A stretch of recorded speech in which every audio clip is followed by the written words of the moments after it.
Ketemu lagi dengan saya Reza Firgiawan.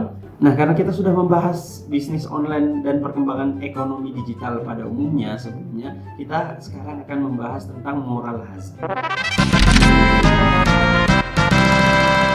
Sebenarnya bagaimana sih kita gampangnya memahami moral hazard itu seperti ini. Misalnya gue mau beli HP. Saya mau beli HP di salah satu toko online, sebutlah Shopee misalnya. Saya sudah tahu spesifikasi HP saya apa. Saya sudah tahu yang ditawarkan oleh HP itu fiturnya apa saja. Sehingga saya sudah mempunyai informasi yang cukup terkait fitur-fitur yang ada di HP itu, entah kameranya berapa megapiksel dan lain-lain.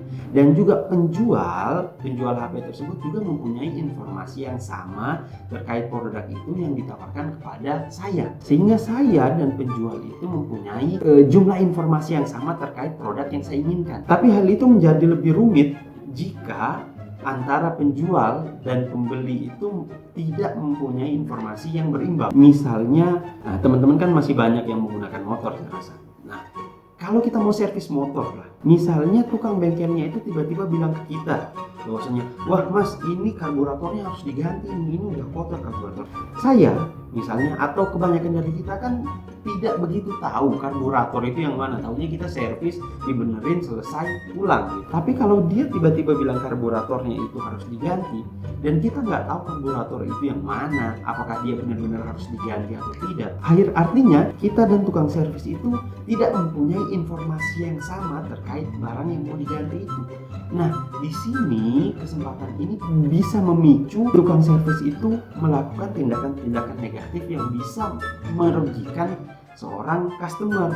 Bisa jadi kan dia suruh ganti tapi ternyata seharusnya itu masih bagus. Nah, itu hal-hal seperti ini yang dinamakan moral hazard. Nah, moral hazard ini paling sering memang dipicu oleh informasi yang tidak berimbang antara kedua belah pihak, atau biasa kita sebut dengan asymmetric information. Artinya informasi yang dimiliki oleh penjual dan pembeli itu tidak sama. Kalau kita bisa contohkan sebagaimana tadi ya, misalnya tukang servis itu kan artinya dia mempunyai informasi yang lebih banyak terkait spare part motor tersebut daripada si pelanggan, karena pelanggan tidak mesti tahu apa saja spare part yang ada di motor itu. Kan kita nggak tahu ya kapan misalnya spare part itu harus diganti, apakah memang dia harus diganti atau tidak. Hal-hal seperti ini yang biasa menimbulkan hidden action dari orang yang mempunyai informasi yang lebih. Hidden action itu adalah sebuah perbuatan yang tersembunyi yang tidak diketahui oleh salah satu pihak gitu.